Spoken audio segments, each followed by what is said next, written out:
ተዋህዶ መሸሸጊያዬ ኦርቶዶክስ መጠለያዬ ሰላምሽ ከፍ ይበልልኝ እናቴ ሁሌም ኖሪልኝ ሰላምሽ ከፍ ይበልልኝ እናቴ ሁሌም መነሻዬ አብይ የመንግስቱ መሪ ሆኖ እስከሚቆይበት ጊዜ ድረስ ሀገራችን ከድጡ ወደ ማጡ ትሄዳለች ነው መነሻዬ። ዶክተር ያላልኩበት ምክንያት ትምህርቱ ላይ ጥያቄ ስላለብኝ ይሄ ማይክሮሊንክ ሊድ ስታር in connection to so and so አይገባኝም። እኔ አስተማሪ ነኝ በሙያ እና ትንሽ በትክክል ገልጸዋል ብዬ የማስበው ኮሎኔል አብይ ብዬ ብጠራ ነው። በተግባር አሳይቷልና በህዝብ ተወካዮች ፊት ዝቶ ገለዋል። በግልጽ ሲዳማን በወከሉት ተወካዮች ሌሎች ወገኖቻችንን ኢትዮጵያውያንን በወከሉ ተወካዮች ፊት ዝቶ ገሎ ችግኝ ይዞ በአስመራ መንገድ ላይ ፎቶ ተነስቶ አሳይቶናል። ሬሳ ያየን that is the fact። እኔ እንደ አሰምቶት እንዲ ጥጋ ጥግ ይዤ የሚሄድ ሰው አይደለሁም። እድሜ እንኳን ብዙ አልሄደም፣ 37 ነው። በዚህ በ37ቱ ብዙ ነውር አለ እያየው ያደግኩት። እሱን ካልኩ በኋላ በኃይል እንድነሳ አይደለም የምፈልገው፣ ችግር እንድደርስበት አይደለም የምፈልገው። በሰብአዊነት ምንም ጥላቻ የለብኝም። ግን በምርጫ ግልጽ በሆነ ምርጫ አብይ ስራ መቀየር አለበት። ሀገር ማስተዳደር አልቻለም። ይችላልው ካለ ችሎታ ካለው ይችላልው ካለና ችሎታ ካለው አልፈለገም ማለት ነው። ማፍረስ ነው የፈለገው ማለት ነው። ወደሚፈልገው ነው መውሰድ የፈለገው ማለት ነው። ወይ አልቻለም። ይችላልው ካለ ደግሞ እሱ ወደሚፈልገው ነው እየወሰደ ያለው። የሱ መንገድ አገርን ያፈርሳል። እሱን ካልኩ ራስ አስመራጭ ራስ ተመራጭ ተኩኖ ተወካይ ነኝ አይባልም። ይሄ ዲሞክራሲ ባህል አይደለም። አሁን ይበቃዋል። ከአብይ የተሻለ ሰው ብንመርጥ ለኢትዮጵያም ለብልጽግናም ይበጃል እና እጩ ሆኖ መቅረብ የለበትም የሚል ሰው እድል ልስጣው።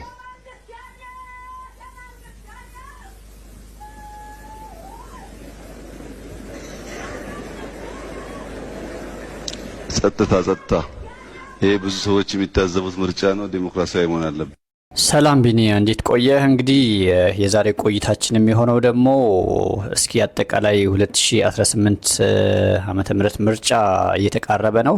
በዚህ ጉዳይ ጠቅለል ያለ ሀሳብ እስኪ እንድታነሳልና ምንድነው ያለው ሀሳብ፣ ከዚህ ከምርጫ ጋር የተያያዘ ያሉ ሀሳቦች ካሉ እስኪ ዲቴል ያለው ነገር እስኪ አስረዳን ብዬ ነው። በዚህ ጉዳይና ተያያዥ ነገሮች ጠቅለል አድርገን እንድታነሳለን ነው።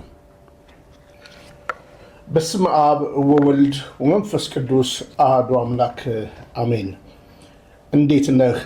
እንግዲህ ዛሬ የምናነሳው ሀሳብ ለትውልድ ጠቃሚና ለትውልድ ነገርን የሚያገናዝብበት ወሳኝ ሀሳብ ነው የምናነሳው። እንግዲህ ምርጫ ነው የምንለው ወይንስ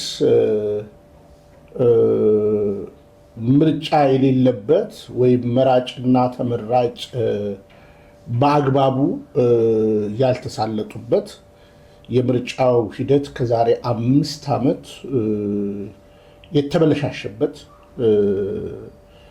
ምናልባትም በተወዳዳሪና ወይም በተፎካካሪዎች መካከል የነበረውን የ5 ዓመት አጠቃላይ ጉዳይ የምናይበት ሀሳብ ነው ዛሬ የምናነሳው።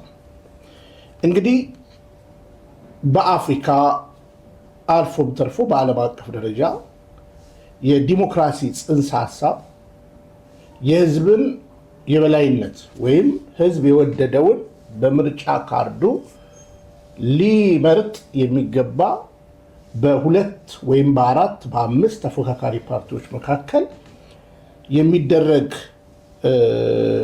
ውድድር፣ ውይይት፣ ፉክክር የተሻለ ስራ እሰራለሁ ብሎ የሚቀርብ አጀንዳ ተግባራዊ ውቅሩን ባሳለጠ መንገድ የሚቀመጥ የፉክክር ጠባይ ያለውና የዚህ ደግሞ ወሳኝ አካል ህዝብ የሆነበት የምርጫ ሲስተም ነው ዲሞክራሲያዊ ሲስተም።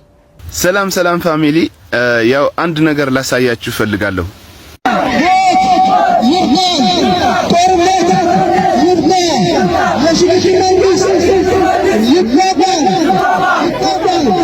የሽግግር መንግስት ይቋቋምልን! የሽግግር መንግስት ይቋቋምልን! አብይ አህመድ ገዳይ ነው! አብይ አህመድ አሸባሪ ነው! ሰላም ሳይኖር ምርጫ ሊኖር አይችልም! ምርጫችን ፋኖነት ነው! ምርጫችን ፋኖነት ነው! አብይ አህመድ ገዳይ ነው! ምርጫችን ህዝብን የበላይ የሚያደርግበት የምርጫ ካርድን የያዘ ህዝብ የወደደውን የሚመርጥበት ሐሳብ ነው። እንግዲህ ይህ ሐሳብ እንደ አጠቃላይ በአፍሪካ ደረጃ በብዙ ታሞ በብዙ ተጎድቶ እናያለን። የኛ ሀገር ግን አሁን ከአፍሪካም በጣም የወረደና የተዋረደ ሐሳብን የያዘ መሆኑን አይነተኛ ምስክሮችን እንዘረዝራለን ማለት ነው። ነገሮች ከተግባራዊ ውቅሩ መታየት ስላለባቸው ማለት ነው። ስለዚህ እንደምታውቀው ምርጫ የዛሬ 5 ዓመት አካባቢ ነበረ። የአሁኑ ገዢ ፓርቲ ነገሮችን ላመቻች እንደገና ደግሞ ጋፖች ይፈጠሩ ተብሎ እነሆ ወንበር ላይ ከተቀመጠ 8 ዓመት ሆኖታል። ወንበር ላይ ከተቀመጠ 8 ዓመት ሆኖታል። እንግዲህ በዚህ 8 ዓመት ውስጥ የኢኮኖሚ ግሽበቱ ለምሳሌ ትራንስፖርት በ3 ብር ይኬድ የነበረው በ10 ብር ይኬድ የነበረው እንግዲህ ከነበረ 10 ብር ዛሬ 50 እና 60 ብር ገብቷል። ነዳጅ 30-20 ምናምን ብር የነበረው ዛሬ 100 ምናምን ብር ገብቷል፣ ወይም 200 ምናምን ብር ገብቷል። እያንዳንዱን በትራንስፖርት ረገድ ብታነሳ በመጀመሪያ ደረጃ ገዢው ፓርቲ አደርጋለሁ ካለው ነገር ምንድነው ለውጥ የመጣው? ምንድነው ለሀገር የሚበጅ ለትውልድ የሚበጅ ነገር የመጣው? ይሄን በቅንነት እንግዲህ እሰራለሁ ብሎ ጦርነቱን ምክንያት ሊያደርግ ይችላል። የተለያየ ዓለም አቀፍ ነገሮችን ሊያደርግ ይችላል። በዚህ ያክል ግን የዋጋ ግሽበትና የኑሮ ውድነት በአፍሪካ እንግዲህ ሰሞኑን እንዳየው በዓለም አቀፍ ደረጃ ገንዘባችን ከደቡብ ሱዳን እኩል የወደቀ ሆኖ ኢትዮጵያ አይደለንም፣ እኛ የሱ ዜጋ አይደለንም። በተወለድንበት ሀገር የት እንድረስ? የት እንሄድ? ራብ አለቀ፣ ልጆቻችን ራብ አለቁ። ምን ብንሄድ ምንም መፍትሄ ልናገኝ አልቻልንም። እንዴት እንሁን? ልጆቻችን ይረከቡ። ልጅቷ ከባድ ነው። በአሁኑ ሰዓት በጣም ነው የሚከብደው። እንኳን ለራስ በአሁኑ ሰዓት እኛ ለራሳችን አቅቶናል። ቁርስ አግኝተን የሰዎች ቁርስ ብናገኝ ማታ ወይ ምሳ እናገኝ፣ ምሳ ማናገኝበት ሰዓት አለን። አራስ ቤት አቅፈን አይነ ስውራን አለን፣ ደካማ አለ፣ በሽተኛ አለ። እኛ ግን ከምናገኘው ለልጆቻችን ነው እንጂ ለኛ አንልም። እዚህ ጋር ጉልበት እያለን ግን የሰው ፊት አይተን የምንበላው እንዴት እንሆን? እሺ በተወለድንበት ሀገር የት እንድረስ? ሀገር የለንም። ሀገራችን ይሄ ነው። ዜሮ ገብቷል። እና ሰው ቆም ብሎ ማሰብ ያለበት ይመራኛል ብሎ ያሰበው መንግስት ነው ወይስ ለአንቲካን የሚያወራ አንድ የቸርች ኮንግረስ ነው ወይም ኮንፈረንስ እንበለው? ከኮንፈረንስ ጋር የሚጠጋጋ ነገር አለ። በነገራችን ላይ ዛሬ የማነሳውን ነገርም ስላለ ማለት ነው። ሁሌ እንደምናገረው የብልጽግና ፓርቲ እና የብልጽግና ወንጌል አንድ አይነት ናቸው እና የአድቨርታይዝመንት ጉዳይ እንጂ የሆነ ግርግርና ድግስ እንጂ ቁብ የሚደፋ ህዝብን የሚያሳርፍ አንድም ነገር አይሰራም። የአየር ጉሰማ ነው፣ ግን ለራሱ ደግሞ የሚታይ አርቲፊሻል ነገርን ያበዛል ከማነሳው ሀሳብ። ስለሆነም አሁን የዋጋ ግሽበቱን ቆም ብለህ ካሰብክ በመጀመሪያ ደረጃ መንግስት ሲመረጥ፣ ዲሞክራሲያዊ መንግስት ሲመረጥ በህገ መንግስቱም በግልጽ እንደተቀመጠው የመንግስት የመጀመሪያ ድርሻው ሰላም ማስከበር ነው። አሁን ቅድም ኢኮኖሚው ዝም ብዬ አነሳውልህ። ሰዎች ከዕለት ተዕለት በሚያደርጉት እንቅስቃሴ ላይ ያለባቸውን ተግዳሮትና ይህ የመግዛት አቅሙ የዘቀጠው የኢትዮጵያ ገንዘብ የኢትዮጵያ ኢኮኖሚ ሌሎች እንደሚያወሩት ገዢው መንግስት እንደሚያወራው ነው ወይስ ነባራዊ እውነታው የትኛው ነው የሚለው ነገር መታዘብ አለበት። ስለዚህ ይሄ መንግስት በግልጽ አማርኛ ቦታውን ከያዘ በኋላ 100% ያጠፋውና ያበላሸው ነገር በግልጽ ይታያል። አሁን የመጀመሪያው የዋጋ ግሽበትን አነሳን እንጂ የመጀመሪያና ዋናው ነገር ህዝብን የሚገዛ መሪ ህዝብን ሰላም ማድረግ ነው የመጀመሪያው ነገር። ተኛ ዛኛ ቦታውን ማን የሚዝናናበት? ተኛ ለቀን እየወጣ ማን ነው የሚዝናናበት? ለህዝብ አለ መዝናኛ ቦታው። እኛ እኮ ህዝብ ነን አይደል እንዴ? ህዝብ ማን ነው? መንግስት አይደል እንዴ? እኛ ደህና መንግስት መጣልን ያን ያለ እኮ ነው ይሄ ነገር የተከሰተው።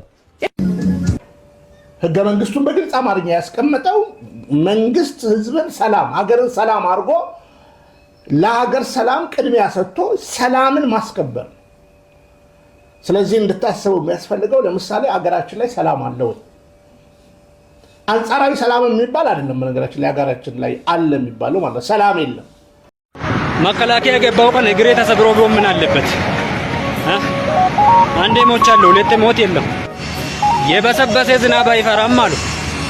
ሼር አድርገው ሪፖስትም አድርገው ብዙ ሰው ጋር ይድረስልኝ። አንዴ ሞቻለሁ፣ ምን እንዲቀር ነው? ከሞትኩኝ ምን እንዲቀር ነው? ለምን ድብና አይደለም። ያን ቀን ወደ መሰልጠኛ የወሰደኝ መኪና ተገልብጦ ሌሎቹ ቀርቶ ነው ድብን ብዬ ቢሆን ምን አለበት? ምን አለበት? ማንም ምንም አላደረገኝም። በፍላጎት ነው የገባሁት። ማንም አላስገደደኝ። በራሴ ጥፋት ማንንም አልጠይቀውም። እኔ ነኝ በፍላጎት የገባሁት። ቢሆንም ግን ዛሬ ላይ ሆኜ ሳስበው ያኔ ሞቼ ቢሆን ግልግል ነበር፣ እንዲህ አልሰቃይም ነበር።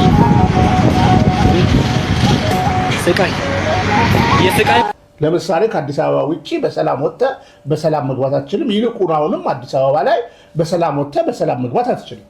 መብራት አይከላከልህም። በነገራችን ላይ እሱም በኋላ ይሄ አርቲፊሻል የልደት ጉዳይ እናነሳዋለን፣ ማደናገሪያ እንደሆነ ማለት ነው። ስለዚህ ሰላም የለም። ለምሳሌ በትግራይ 1.7 ህዝብ በትግራይ ጦርነት አልቋል። በአማራ ክልልም አሁን ጦርነት አለ። በአማራ ክልል ብቻ ሳይሆን በኦሮሚያ ክልልም የተወሰኑ ቦታዎች ላይ ጦርነት አለ።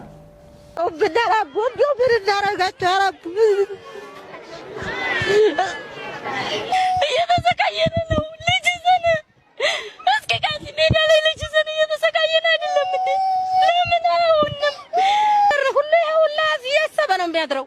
ምንድነው ነገሩ? ምን በልቶ ይደር? የት እንግባ? ሰማይ እንገባል እንዴ? ሰማይ ይግባ። አሁን ይሄ ሁላ ሰው ልቦቻችን አልቀው ብዳራ ቦንዶ ብር እንዳረጋቸው አረብ እየተሰቃየን ነው። ልጅ ይዘን እስኪ ቃዚ ሜዳ ላይ ልጅ ይዘን እየተሰቃየን አይደለም እንዴ? ለምን አሁንም ሁሉ ሁላ እያሰበ ነው የሚያድረው? ምንድነው ነገሩ? ምን በልቶ ይደር? የት እንግባ? ሰማይ እንገባል እንዴ? ሰማይ ይግባ። አሁን ይሄ ሁላ ሰው። ስለዚህ መንግስት ሰላምን ማስከበር አልቻለም። ለምሳሌ ሰላም እንዳለ ለማስመሰል በቴክኖሎጂ ተጠቅሞ አካባቢውን አጥርቶ ከመሄዱ ከተወሰነ ሰዓትና ከተወሰነ ቀናት በፊት ነገሮችን የመመንጠርና ደጋፊ አባላትን አበል በመመደብ የሚደረግ እንቅስቃሴ አለ እና ያ ሁሉ የምታየው ወይም እየወጣ የሚያቃብጠው አንዳንዱ አበል የተቀበለ ነው፣ አንዳንዱ በቢሮ የተገደደ ነው። ካልወጣ ከደሞዝ ተብሎ የተገደደ ነው።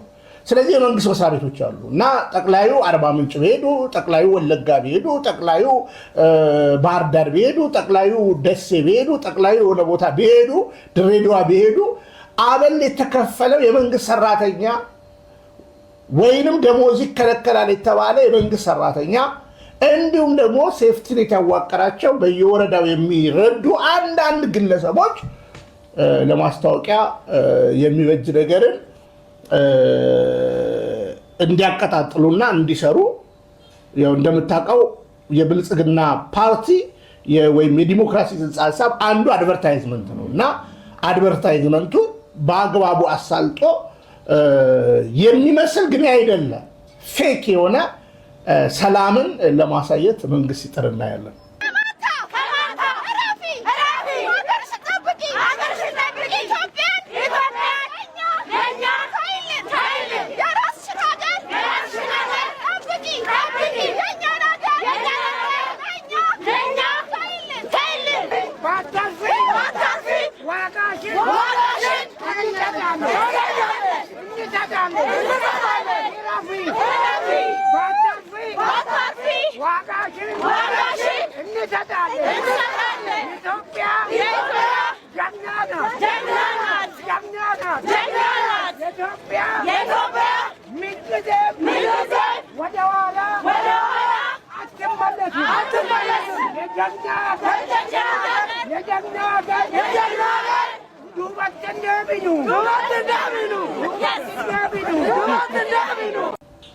እንጂ እሱም ነፃ ሆኖ አይደለም። እሱም ስጋት ላይ ነው ያለው። ለዚህ የአካባቢ ማጥራትና የአካባቢ የደህንነት ጉዳይ እንግዲህ አብዛኛው የኢንሳ ሰዎች አንዳንዶቹ ወዳጆቼ ናቸው። የስልክ ጠለፋው በአካባቢው ላይ የሚደረጉ እያንዳንዱ እንቅስቃሴዎች ቀድመው ከተወሰኑ ጊዜያቶች በኋላ ጠርተው የሚመነጠረው ተመንጥሮ የሚታሰረው ታስሮ የዕለት አክቲቪቲው በስነ ስርዓት በሚሄዱበት ሀገር ታይቶ በስጋት መንግስት ወጥቶ የሚገባበት ጊዜ ሲስተም ስለሆነ ሰላም የሚመስለው አርቲፊሻል ነው እና አርቲፊሻል ነው። ከዛ እንደምታውቀው የኮሪደር ልማት የሚባል አለ። ህዝብን አፈናቅሎ ድንጋይ ኮልኩሎ የአገር እሴት እና የአገር ለውጥ ተብሎ እሱንም በኋላ መጣበታለሁ የሚታሰብ ነገር አለ እንጂ በአጭሩ እዛ ጋር ሄደው ሞተር ባይስክል ወይም ሳይክል ነድተው ጠቅላይ ሚኒስትሩና ባለቤታቸውና መሰል ካድሬዎች ሳይክል ነድተው በወክ አድርገው የሚታይ ይሄ በነገራችን ላይ ፌክ ሊደርሺፕ መሆኑን ነው የምታየው። በነገራችን ላይ እንደዚህ አይነት ሾው የለውም። ለምሳሌ አመራር ነበር የሚሰጠው፣ ስብሰባ ላይ ነበር የሚታየው፣ ከህዝብ ጋር ነበር የሚወያየው። አሁን ከህዝብ ጋር መወያየት የለም። እንደምታየው ከሆነ የህዝብ ጋር መወያየት የለም። የሆነ ሀገር ይሄዳሉና አብይ አህመድ ከዛ በኋላ ወክ ያደርጉና ከዛ በኋላ የሆነ ቪዲዮ ምናምን ካሜራ ሰርተው ለዛውም ረጃጅም አይደለም ምናምን ህዝብን ቀርቦ የማናገር የህዝብን በደልና የህዝብን ብሶት የመስማት ነገር አይታይባቸውም። ለምን ብትል ይሄንን ነገር ካደረጉ ህዝቡ ያምጻል። መግደል የሚያስቡ ሰዎች ፈሪ ብቻ ሳይሆን ቅዘናሞች ናቸው። ማን ነው መጀመሪያ ግድያ የጀመረው? ምክንያቱም ሰው መግደል፣ ሰው ኤሊሚኔት ማድረግ ምናልባት ነገ መጥቶ ኮንፍሮንት እንዳያረገኝ የሚል የዛሬ ፍራቻ ብቻ ሳይሆን የሚሻገር ፍራቻም ጭምር ነው። እርግጠኛ ሆኜ የምነግራችሁ የሚሞት ይሞታል እንጂ የጀመርነው አይቆምም። ላይቆም ነገር ማለፍ የማይገባቸውን ሰዎች መስዋዕት እንዲከፍሉ ባናደርግ ጥሩ ነው የሚሆነው። ትገደል መቀበል ነው። ሁሉ ጉድ ከመታሰማኝ ምን አለ ብትወስደኝ። ይሄንን እንግዲህ የዛሬ 5 ዓመት፣ የዛሬ 7 ዓመት፣ የዛሬ 6 ዓመት አብይ በየቦታው እየሄደ ህዝብን ያናገረ የነበረበትን ነገር አስበ አሁን ግን ምን እያናገረ ነው ካልክ አርቲፊሻል የሰራቸው ቅራቅንቦች ማደናገሪያዎች ምናልባት ወቅት ሲመጣ ለዛውም ትልቅ ከገነባው በላይ ወይም ሰራው ከሚለው በላይ ሪሶርስን ሊጠቀሙ የሚችሉ ወጪዎችን የህፃን ልጅ ለምሳሌ አንዳንድ ሰዎች ምን ያደርጋሉ? ልደት ብለው ያከብሩና የልደት ዲኮሬሽን እኔ እነዚህ አሁን አብይ የሚሰራቸው እያንዳንዱ እንትኖችን የልደት ዲኮሬሽን ነው የምላቸው ማለት ነው። የልደት ዲኮሬሽን ነው እና ቤተሰብማ ልደት ካከበረ በኋላ ያነሰዋል። አሁን እንደምታየው ነገር ቆርቆሮና ቀለማት የተለያየ ነገር ያሸበረቀ የሚመስል እድሜ የሌለው ድሮ አባቶቻችን እንደዚህ አይነት ነገር ሲሰሩ ስነ ህንፃውን አሳልጠው የተጠቀሙበት ትልቁ ማቴሪያል ግንባታ ነው።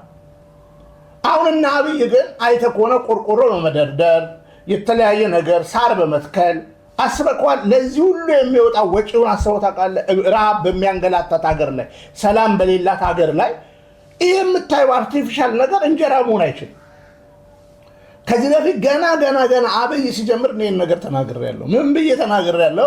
እዛ ዱባይ ዩኤኢ ላይ ቃርዳ የሆኑ አምፖሎች የተከማቸዋሉ በተለያየ መጋዘን ውስጥ የተቀመጡ መጋዘኖች አሉ፣ መብራቶች። እነዚህ መብራት አመጣው አገራትን አለማ ወይም የተለያየ ክልል በኮሪደር ለማ እድሉን ስላገኘ ነው። የመካል የመብራት እድል የዲዛይን ይሄ በእርዳታ በነፃ ከዩኤኢ ያገኘው ነው እንጂ የገዛውም አይደለም በነገራችን።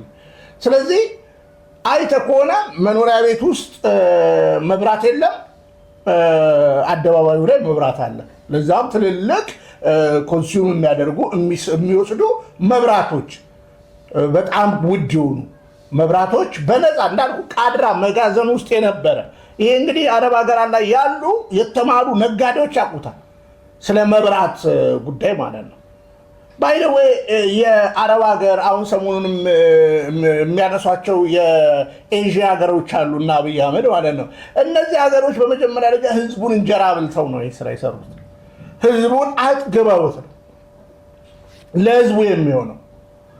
ቱሪዝም ሰከንደሪ ነገር ነው። ህዝብ ከሌለ ቱሪዝም ምን ይሰራል? በነገራችን በመጀመሪያ እኮ ለህዝብ እኮ ነው። ስለዚህ ህዝብ የሌለበት አርቲፊሻል እንቅስቃሴ ማለት ነው።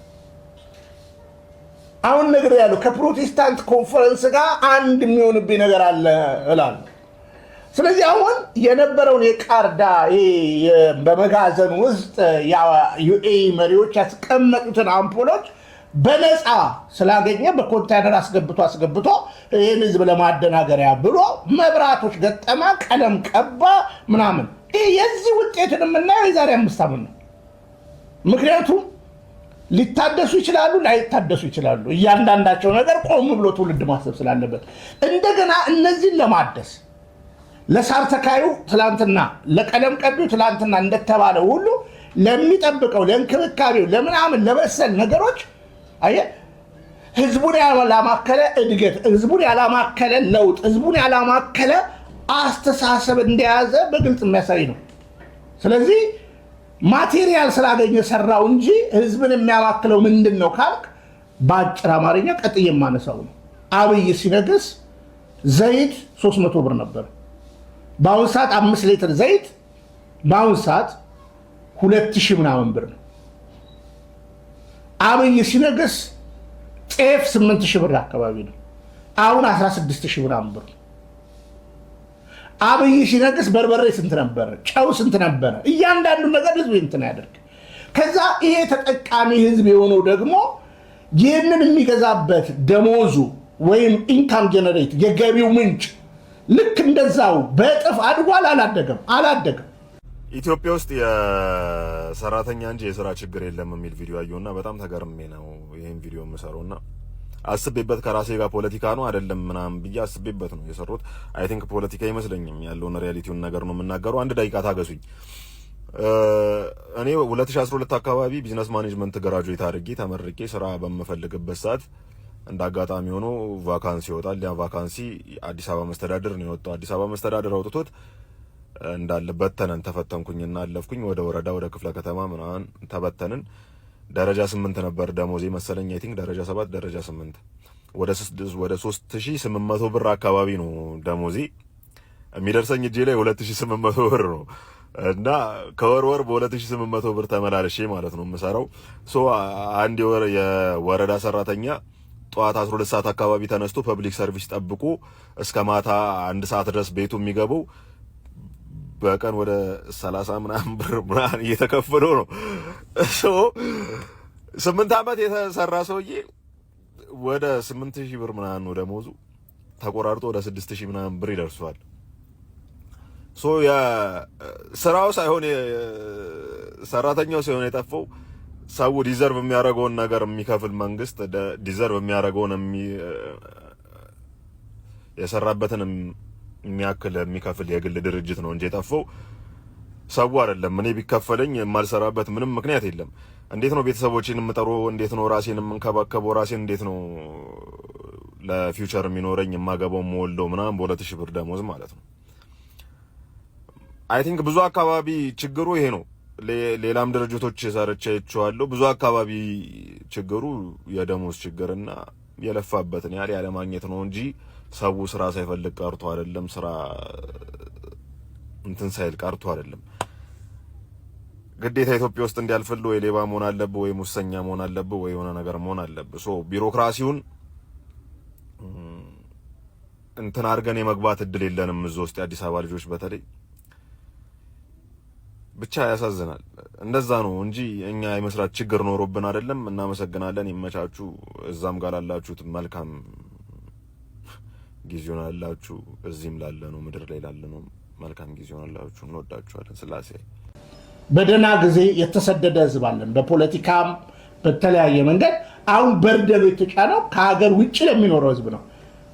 አሁንም ለማሳያ እናስገባለን። ራበን የሚሉ የተወሰኑ ቪዲዮዎች እናስገባለን። ራበን የሚሉ ጠማን የሚሉ የተወሰኑ ህዝቦች ቪዲዮ እናስገባለን። ልክ መጀመሪያ ላይ ከመንገሱ በፊት እንዳስገባ ነው ቪዲዮ ህዝቡ እንዲነቃ። አሁን ህዝብ ምን እያለ ነው? የህዝብ ድምፅና ይሄ ውሸታሙ ህዝብ የሚያደርገውን ነገር ለንጽጽር እናደርጋለን ማለት ነው። ስለዚህ የመጀመሪያው ነገር መንግስት የተሰጠውን ኃላፊነት በአግባቡ አልፈጸመም። ጦርነት ነው፣ ረሃብ ነው፣ ችግር ነው፣ መከራ ነው። ይህንን ማደናገሪያ ደግሞ መናፈሻ ምናምን ስራ ነው። እኛ እኮ ፓርክ አላጣንም። በነገራችን ላይ ፓርኮች እኮ በጣም ብዙ ፓርኮች አሉን እኮ በነገራችን ላይ። የቱሪዝም እንቅስቃሴ ለኛ ምናችንም አይደለም በነገራችን ላይ። ያው እንደምታውቀው የገቢ አንዱ ምንጫችን ሆኖ ባጭሩ የምንጠቀምባቸው ለዛው ጄኒዩን የሆኑ የቱሪዝም ቦታዎች ነበሩ። ጄኒዩኖቹን ግን አስረስቶ ጄኒዩኖቹን አውድሟቸው ፌክ የሆኑ የውሸት ጊዜያዊ የሆኑ እንደ ህፃን ማታለያ የሚሆን ነገር ነው አብይ የሰደረው ማለት ነው፣ ያስቀምጠው ማለት ነው። ይህ የፓርቲው አቅም የጊዜያዊ የአርቲፊሻል እንቅስቃሴ እንጂ የወጥነት ያለው መሰረት ያለው ጥልቅ የቀበቀበ እምነትና ጽናት ያለው ፓርቲ እንዳይደለ በአግባቡ እናያለን ማለት ነው። ስለዚህ የዋጋ ግሽበቱን ብናነሳ፣ ሰላሙን ብናነሳ፣ እያንዳንዱን የኢኮኖሚውን ነገር ብናነሳ አብይ አህመድን ለሚቀጥለው ጊዜ አገር ይመራል የሚያሰኝ ምንም አይነት ነገር የለውም። የዲኮር ዘመን ብለን ነው የምናሳልፈው። የነውጥ ዘመን፣ የመከራ ዘመን፣ የፈተና ዘመን፣ የሮሮ ዘመን፣ የለቅሶ ዘመን እና ዳስጣል የሚለው ዘፈን በራሱ ወቅቱን በደንብ የሚነገር ነው እና ለገባውና ነገሩን ላይ የሰው አገር ለመግደል የሚደረግ ሴራ እንደሆነ የምናይበት ነው።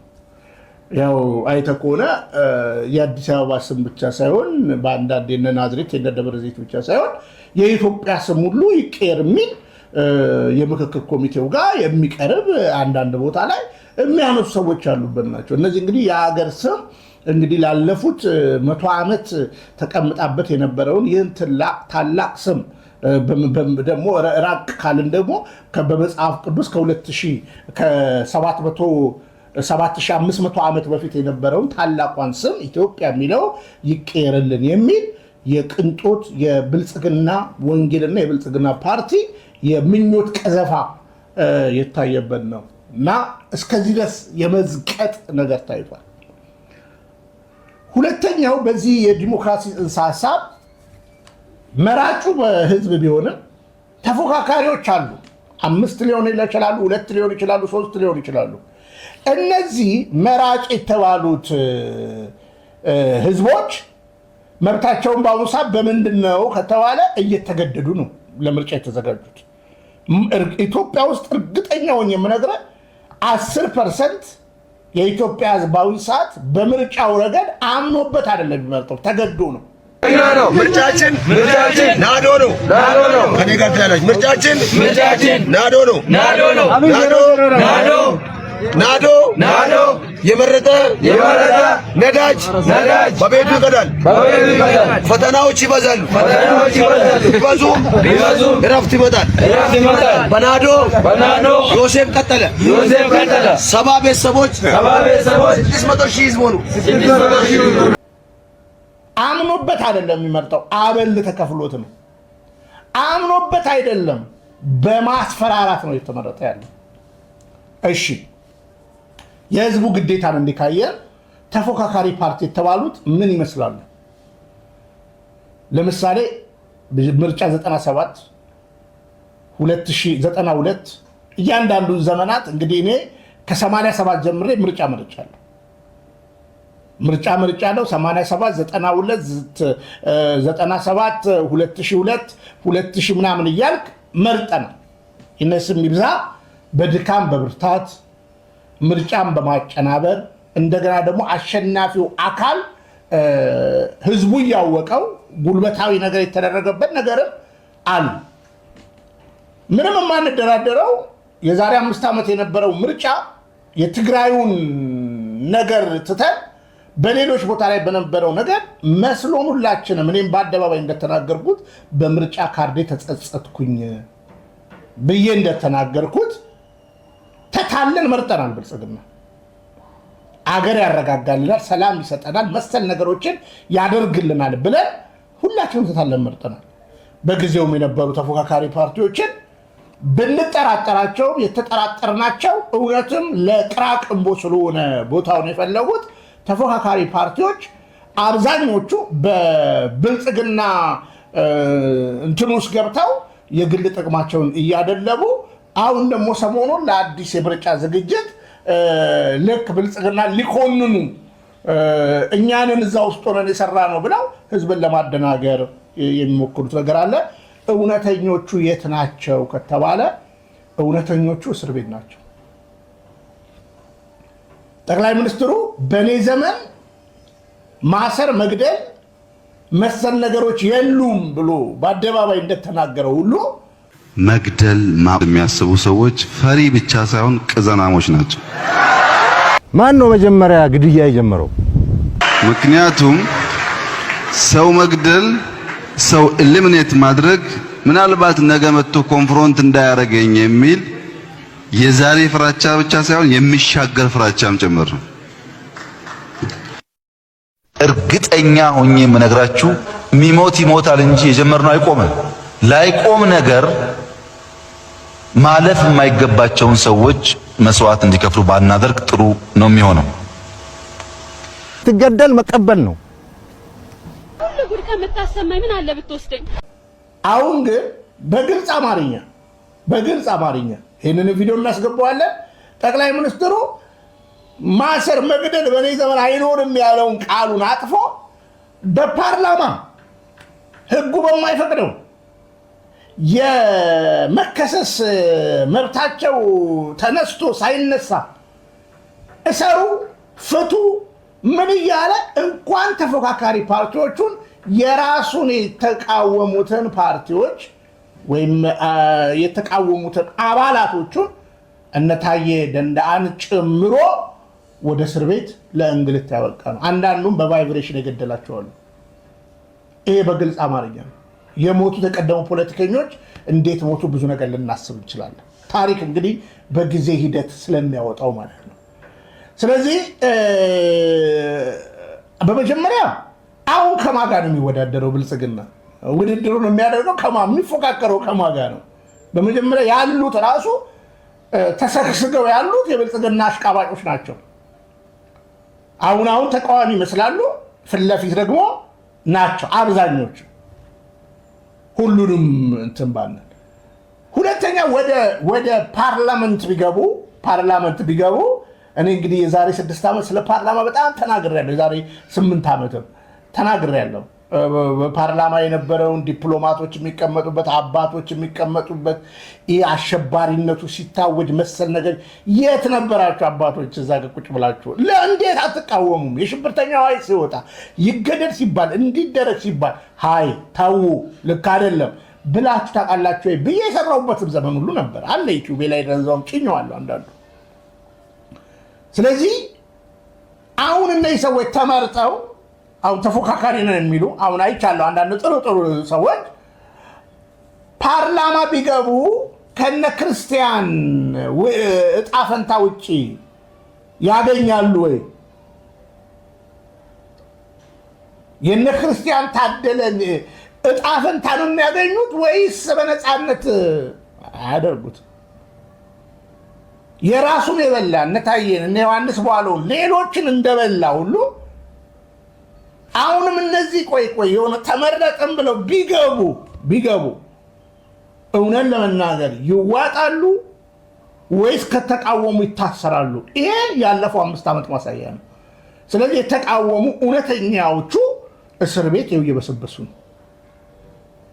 የጤና ከቨሬጅ እንዳያገኙ ጭምር በእንግልት ውስጥ አሉ። ስለዚህ የአሁኖቹ ተፎካካሪዎችስ ምንድነው ዕጣ ፈንታቸው?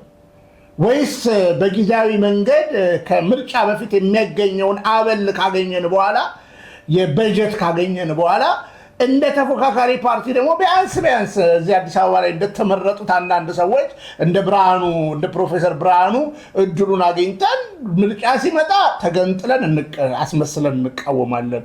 ከዛ በኋላ እንደገና ደግሞ ምርጫ ከሄደ በኋላ ደግሞ ተለጥፈን ህዝቡን እናጃጅላለን የሚል ጽንሰ ሐሳብ ይዘው ነው ወይ? ይሄ የኢትዮጵያ ማሰብ ያለበት ነገር ነው። ቆም ብሎ ነገሮችን ማየት ያለበት ነው እንጂ በእርግጠኝነት እነዚህ ሰዎች አንደኛ ብልጽግናን ማሸነፍ አሁን አይቻልም። በመጀመሪያ ደረጃ እንዴት ያሸንፋል? ሌላው እንዴት ያሸንፋል? አበል ተከፈለ። ሁለተኛ ሮሮውን የምታሰማበትም ዘመን ስላይደለ ማለት ነው። ሮሮውን ስታሰማ እስር ቤት ነው የምትገባው። እንኳን ሮሮውን በምርጫ ካርድ ብቻ ሳይሆን ሮሮህን ቤተ መንግስት ፓርላመንት አቀርበ ስትወጣ ወደ እስር ቤት የምትወረወርበት ዘመን ነው።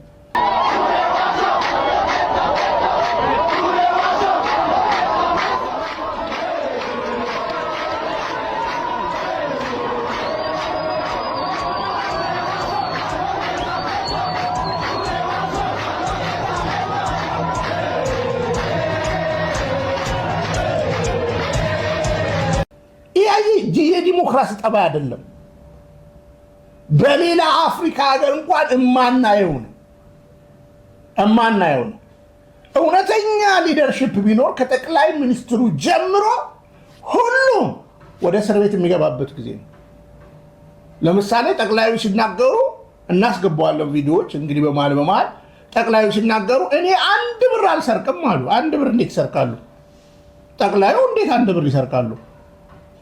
ጠቅላዩማ ሚሊዮን ብር ነው የሚሰርቁት። 1 ብር ምን ይሰራላቸዋል? 1 ብር እንዴት? ክብራቸውም እኮ አይደለም። በዚህ ዘመን እኮ ሌባም 1 ብር አይሰርቅም። ሚሊዮን ብር ነው እንጂ የሚሰርቁት። ሚሊዮን ብር ደግሞ እንደሰረቁ ያደለቧቸው ትዝ ይለኛል መጽሐፍ ቅዱስ ሲናገር ስለ አጋግ ሳጠና ሳሙኤል መጥቶ የሚያገሳው ድምፅ ምንድን ነው ብሎ እንደተናገረው ያደለቧቸው የራሳቸው ካምፓኒዎች አሉ።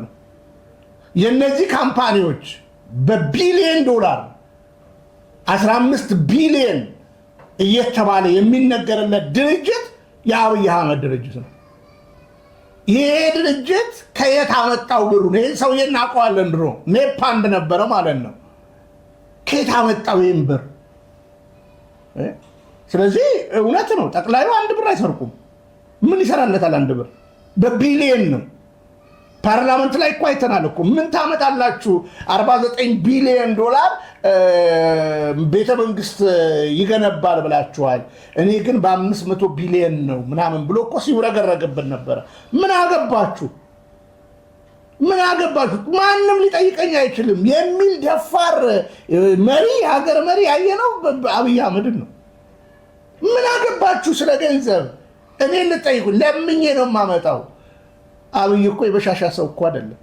አብይ እኮ ኢንሳ ውስጥ ወይም አብይ እኮ በመንግስት ቢሮ ውስጥ አንድ ግለሰብ አይደለም። በአሁኑ ሰዓት እያንዳንዱ የሚያደርገው ነገር በኢትዮጵያ ስም ነው የሚያደርገው።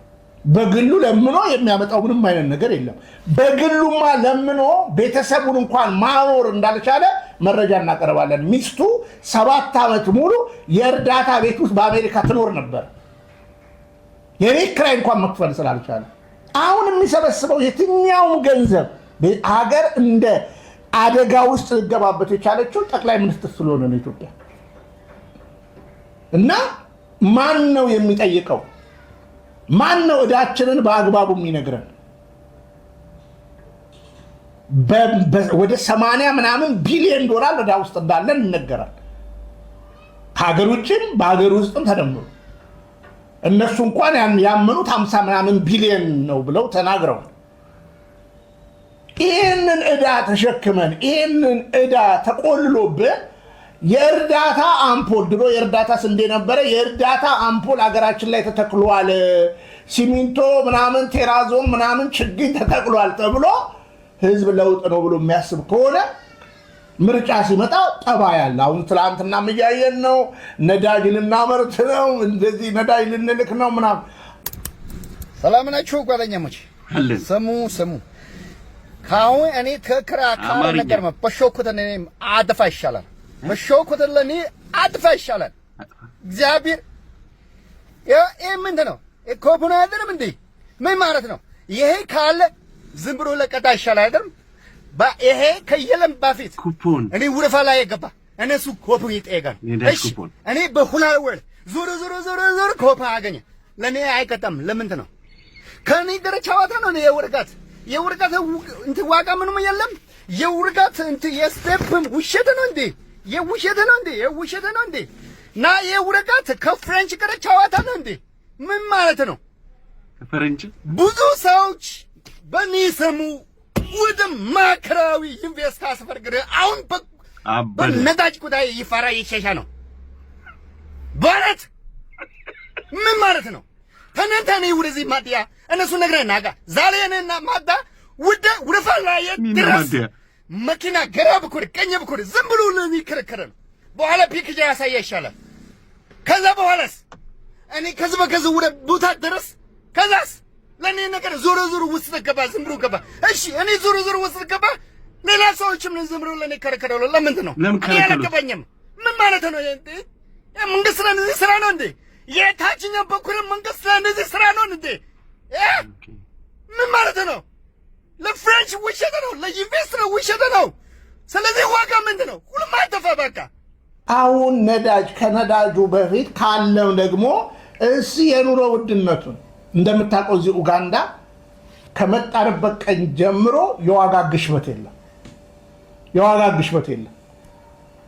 ዶላር ተራ ነገር ነው። ሄደ እንደማንኛውም ነገር መግዛት ትችላለህ። ከፈለክ በዶላር ከፈለክ በሽለንግ ገንዘብ መያዝ ትችላለህ። ዘይት እኔ ከገባው ጀምሮ አልጨመረም። ሽንኩርት ከገባ ምንም አይነት ነገር ነዳጅ አገር ውስጥ አሁን የለም። አይተህ ከሆነ ጠዋት ወደ የምትወጣ ከሆነ ነዳጅ ማደያዎች ስለ እግዚአብሔር ብለው ነው ነዳጅ የሚሸጡልን። ዋጋ ጨምረውም ዋጋ ቀንሰውም አይደለም። የዋጋ ግሽበት የለም። ቢያንስ ጎረቤቶቹ ጋር ሄዶ አክት ከሚያደርግ የቶዮሌ ፈረንጆች ሀገሩን የጎረቤት ሀገሮችን የኢኮኖሚ ነገር እንዴት አያጠናው? ጎረቤቶቼ እንዴት ነው የሚኖሩት? ባይደዌ ሱዳን እኮ መንግስት እኮ የቀየረችው በዳቦ ነው። ይህ ህዝብ ግን ትላንትና 3 ብር ይገዛ የነበረው ዳቦ ዛሬ 20 ብር ገብቶበታል። ትላንትና 5 ብር ይገዛ የነበረው እንጀራ ዛሬ ስንት ብር? 30 ምናምን ብር ገብቶበታል። ይህ ህዝብ እኮ የሚኖርበት የመብላትና የመጠጣት ጉዳይ ላይ ነው ያለው። ግን ጠግባችኋል ይለናል። ሰሞኑን እንግዲህ እንዳቀረብኩት አሁንም ይህንን ቪዲዮ እናስገባዋለን። አዲስ አበባ ላይ ተራብኩ ማለት አትችሉም ብላ ከንቲባዋ ህዝብ ላይ ስላቅ ስታሰማ ክትፎ፣ ቁርጥ፣ ምንቸት አብሽ ያን ሁሉ ምግብ ደርድራ ስታፌዝበት ህዝቡ ላይ ከዚህ በላይ ውርደት የለም። በነገራችን ላይ እርግጥ ነው እነሱ አይራቡ። እነሱ ቤት ያለውን ፍስሐ ነው የሚያሳየው። ህዝብ ግን በረሃብ ውስጥ ነው ያለው። ህዝብ ግን በሮሮ ውስጥ ነው ያለው። የሌለን ነገር እንዲህ ስታወራስ ህሊና ሰላም ነው? እኔ ዳሽን ባንክ ጠይቄያለሁ። ዳሽን ባንክ በወጥነት እንደዚህ የሚያደርገው ነገር የለም። የዛን ቀን ነው በጀቱ የተጠየቀው። የዛን ቀን በጀት ተጠየቀ። የዛን ፕሮግራም ኮኦርዲኔት አደረገ፣ ለዛ ወጪ የሚሆን ነገር አደረገ እንጂ በዳሽን ባንክ እዛ አካባቢ ያሉትን ለዚህ ያክል ለዓመታት እመግባለሁ ብሎ የተቀበለው ምንም አይነት ነገር የለም። ፕሮግራሙን ግን ኦልሬዲ በጀት እባካችሁ እርዱን ተብሎ ያቺ ገንዘብ ሰጥታለች።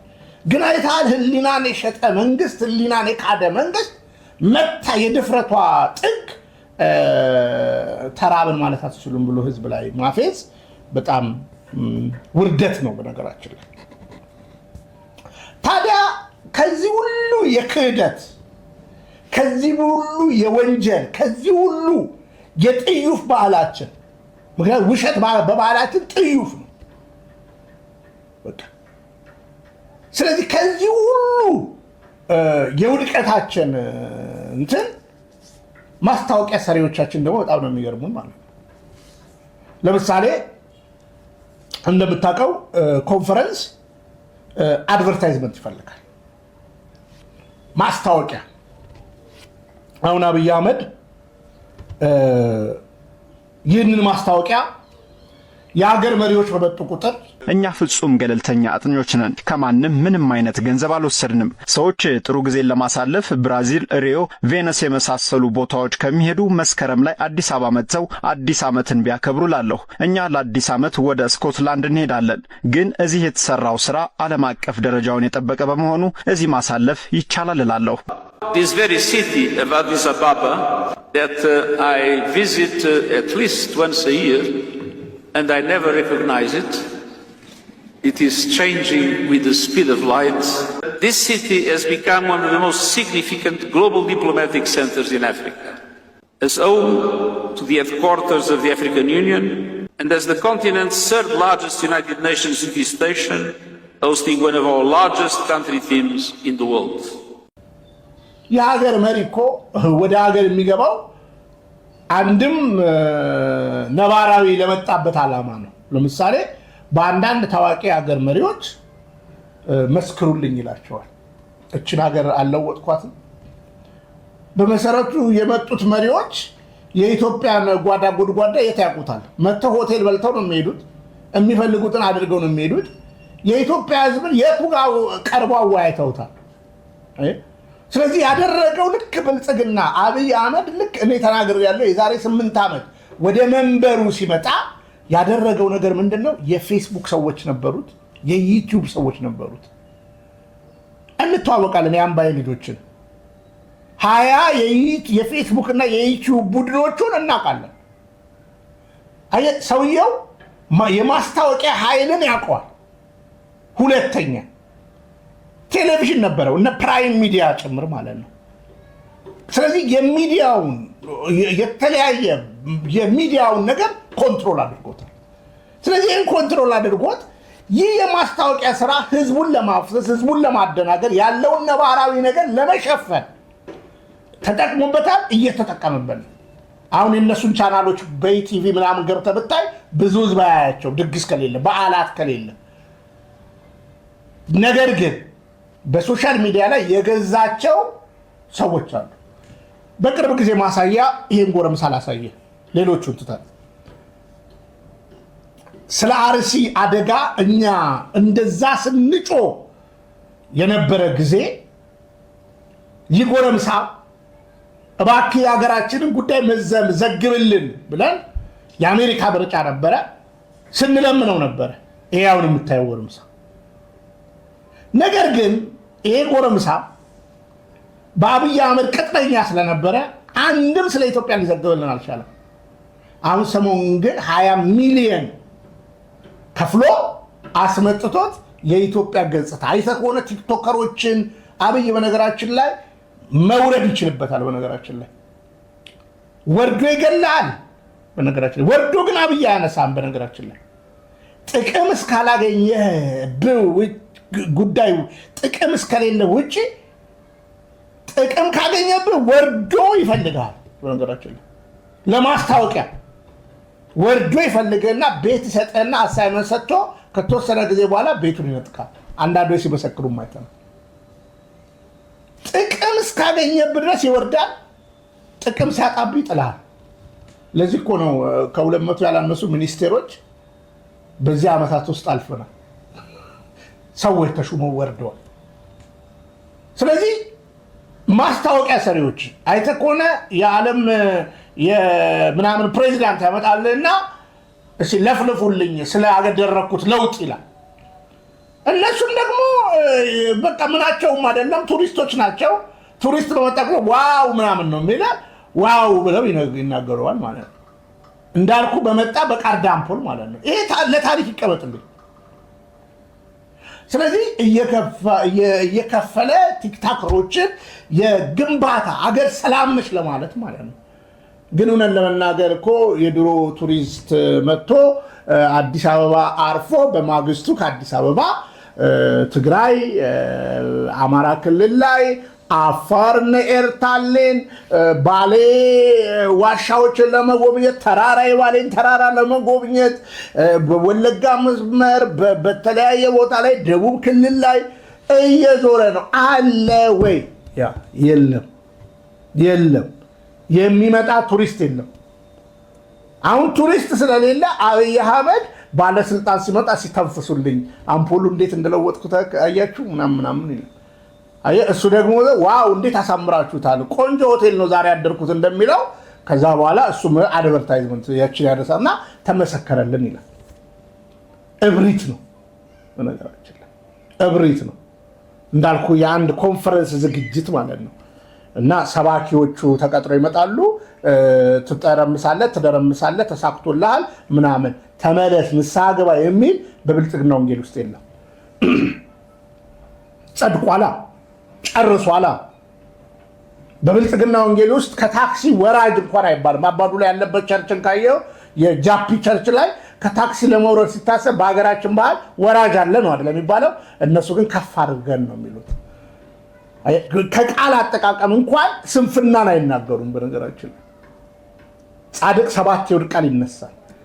የንስሐ ህይወትና የመጸጸት ህይወት እና አብይ አህመድ ላታየው እና አብይ አህመድ ፌሽታ ላይ ናቸው።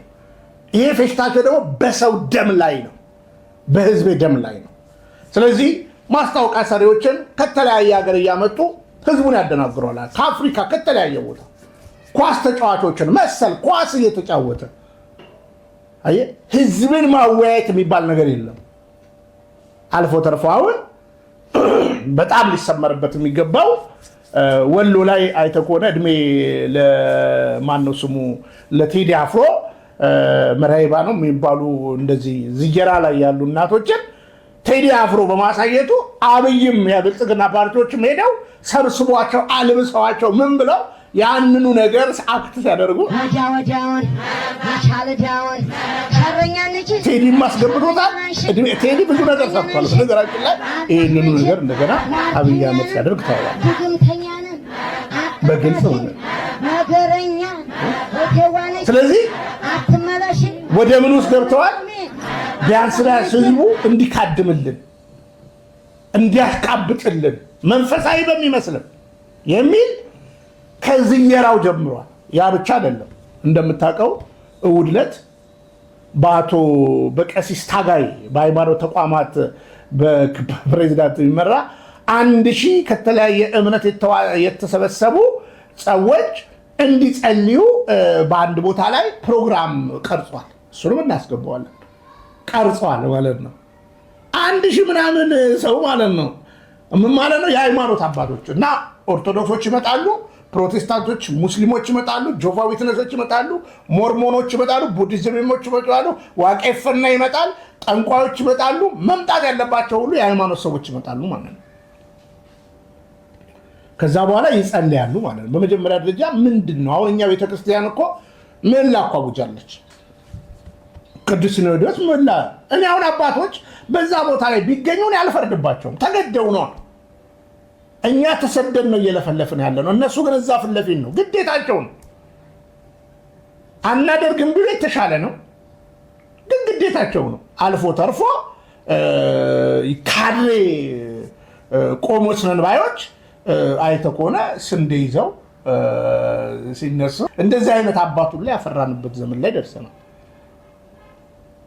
ሌላው ግን ከህገ መንግስቱ የተጻረረ መሆኑን የምታየው በመጀመሪያ ሰው ሁሉ ቤተክርስቲያን ኤቭሪዴይ ትጸልያለች ለነገስታት።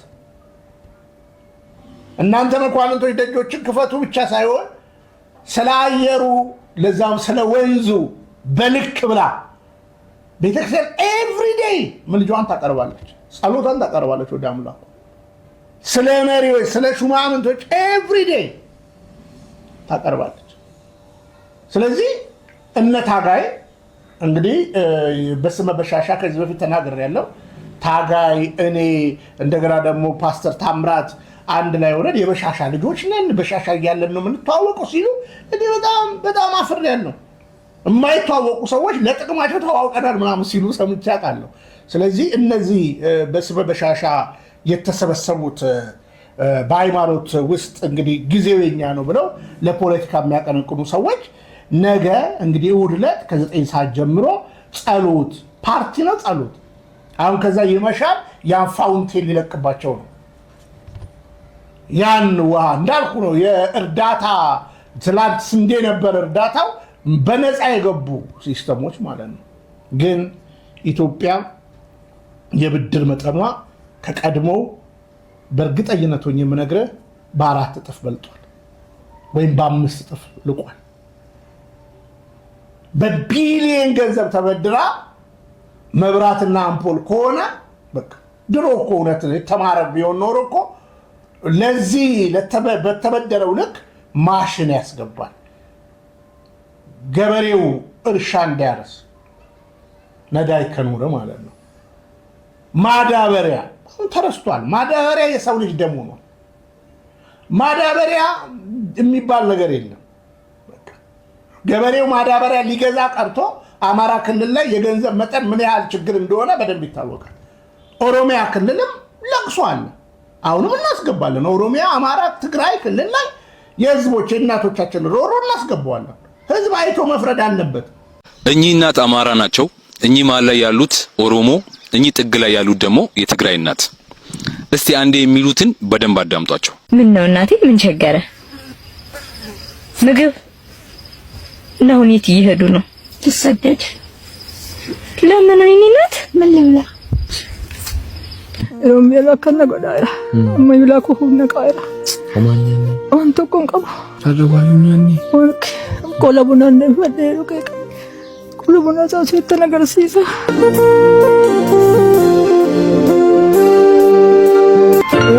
أمني كوفي إني حزالي أخن ده حزالي أخن ده ولا أخني እንደሰማችሁት ሶስቱም እናቶቻችን ምን እያሉ ነው? ራበን እያሉ ነው። አሁን ያሳየዋችሁ ቪዲዮ የድሮ ቪዲዮ አይደለም፣ ከታሪክ አምጥቼ አይደለም ያሳየዋችሁ። አሁን እኔና እናንተ ባለንበት ዘመን ነው። እኚህ አሁን ያያችኋቸው የአማራ የኦሮሞና የትግራይ እናቶቻችን ራበን ያሉት። እንደምታዩት ሀገራችን ለምለም ነች። ተፈጥሮ ምንም የከለከላት ነገር የለም። በዚህ መንገድ ግን እናቶቻችን እንደዚህ የተራቡት እኛ ከሰው ልጅ ይልቅ ዘራችንን ስላስቀደምን ነው። ይሄውል በደንብ አዳምጠኝ። የአማራ እናት እንደዚህ ራበኝ ያለች አንተ አማራ ነኝ የእንትና ዘር ነኝ ብለህ የምትኩራራበት ምንም ምክንያት የለም። አማራ ማለት አማራ ክልል ላይ ያለ ዛፍ አይደለም። አማራ ማለት አማራ ክልል ላይ ያለ ተራራ አይደለም። አማራ ማለት አማራ ክልል ላይ ያለ ወንዝ አይደለም። አማራ ማለት እኚህ እናት ናቸው። ቀድመ የተራበውን አማራ አንሳ። እኔ ኦሮሞ ነኝ ምናምን ብለህ የምትኩራራውን በደንብ አዳምጠኝ። የኦሮሞ እናት እንደዚህ ራበኝ ያለች አንተ ኦሮሞ ነኝ የእንትና ዘር ነኝ ብለህ በኦሮሞነት የምትኩራራበት ምንም ምክንያት የለም። ምክንያቱም ኦሮሞ ማለት ኦሮሚያ ክልል ላይ ያለ ዛፍ፣ ተራራ፣ ወንዝ አይደለም። እኚህ እናት ናቸው ኦሮሞ ማለት። በኦሮሞነት ከመኩራራት በፊት ቀድመ ራበኝ ያሉትን እኚህን ምስኪን የኦሮሞ እናት ቀድመ አንሳ። አንተ ትግራዋይ ነኝ የትግራይ ዘር ነኝ ምናምን ብለህ ከመኩራራት በፊት እኚህን ምስኪን ራበኝ የሚሉ የትግራይ እናትን ቀድመ አንሳ። ምክንያቱም ትግራይ ማለት ትግራይ ክልል ላይ የሚገኝ ዛፍ፣ ተራራ፣ ወንዝ አይደለም። እኚህ ራበኝ የሚሉ እናት ናቸው ትግራይ ማለት። እንደ ሀገርም በኢትዮጵያዊነት ከመኩራራት በፊት እኔ ኢትዮጵያዊ ነኝ ብለህ ደረትህን ከመንፋት በፊት በዚህ መልክ ተራብን የሚሉ ወገኖችን ቀድመ አንሳ። በዚህ መንገድ ወገኖቻችን በራብ እየተሰቃዩ በሚያለቅሱበት ሁኔታ በዘራችንም በኢትዮጵያዊነታችንም የምንኩራራበት ምንም ምክንያት የለም። ስለዚህ ከዘራችንም ከሃይማኖታችንም ከሀገራችንም በፊት ሰብአዊነትን እናስቀድም፣ የሰው ልጅ እናስቀድም። ስለዚህ ህዝብ ተርቦ በአርቲፊሻል በተገዙ ማስታወቂያ ሰሪዎች፣ በቲክቶከሮች፣ በተለያየ ሶሻል ሚዲያ ተጠቃሚዎች በማስታወቂያ ህዝብን ማደናገር ነው የያዘው። ይሄ ደግሞ የኮንፈረንስ ጸባይ ነው ብዬ ነው ማምነው። ከዛ በተረፈ ግን አሁንም ስለ ምርጫው ህዝቡ ምንም ሌላ አማራጭ ጉዳይ የለውም። ያለው አማራጭ አንድና አንድ ነገር ነው። በቃ ተስማምቶ መገዛት።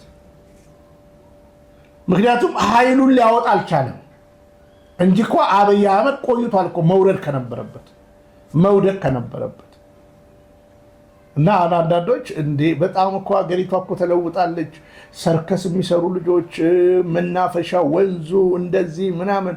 ብራዘር ያ የሰከንደሪ ነገር ነው። ያ ሁለተኛ የሚመጣ ነው አይደል? አንተ በልተህ ጠጥተህ ጠግበህ ነው አይደል መዝናናት የሚያምረን። እና ምናልባት ፈረንጆች ለቱሪስት ጉብኝት ሲመጡ መስሎታል ያ ሁሉ ቦታ የራበው ህዝብ ተፈንቅሎ ይወጣል። ከዛ በፊት ግን እግዚአብሔር ደግሞ መላ ያበጃል ብዬ አምናለሁ። ስለዚህ ተፎካካሪ ፓርቲዎች አሁን ገብተው ከማን ጋር ነው የሚፎካከሩት? በእነ ክርስቲያን ታደለ መማር የለባቸው ሌላ ዓላማ ከሌለ ማለት ነው። ወይም እነ ክርስቲያን ታደለ እጣ የግጠመን ካሉ አንዳንዶች የጀገኑ ሊኖሩ ስለሚችሉ ያ እና በኢትዮጵያ ዲሞክራሲ አለ ምርጫ አለ ብሎ ማሰብ ቂልነት ነው። ኮንፈረንሱ ተዘጋጅቷል፣ ማደናገሪያው ተዘጋጅቷል፣ ማስታወቂያ ሰሪዎች አደናግረዋል። ሲስተሙ እንዳልኩ ደግሞ ከትላንት በተሻለ ሰውየው የዚህ የአርቲፊሻል ኢንተለጀንት የተለያዩ የሳይበሮች ምናምን ጉዳዮች ላይ ለተንኮል የሰራቸውና ያሰለጠናቸው ሰዎች አሉ።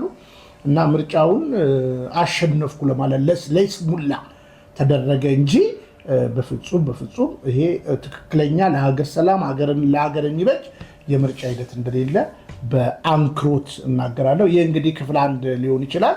ክፍል 2 ክፍል 3 እያለን እንሰራለን። ግን ህዝቤን አልፈርድበትም። ከመጸለይ ውጭ ምንም አቅም የለኝም። እኔ ሸሽቼ ሰው ሀገር ነኝ ያለሁት። ግን እውነታው ይህ ነው።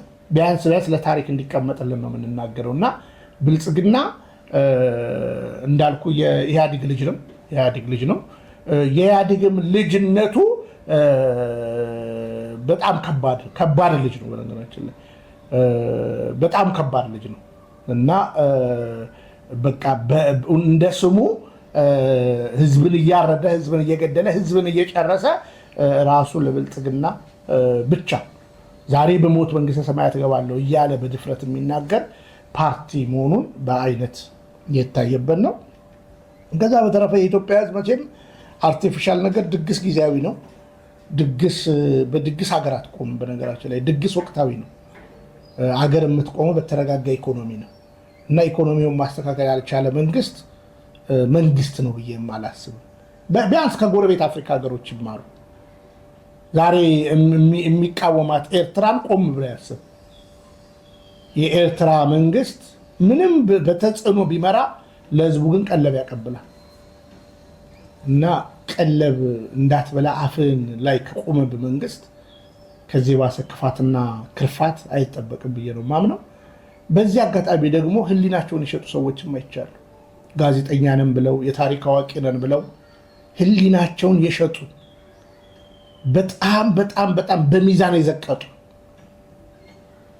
ምክንያቱም አምፖል ነው መብራት ነው ነግሬያለሁ። ውጭ ላይ አምፖል አለ፣ ቤት ውስጥ መብራት የለም። ውጭ ላይ መብራት አለ፣ ድምቅ ያለ መብራት፣ ቤት ውስጥ የለም። አትክልት ቢጠጣ ውሃ አለ፣ ቤት ውስጥ ውሃ የለም። አንዳንድ ቦታ ላይ በሳምንት ነው ውሃ የሚመጣ እና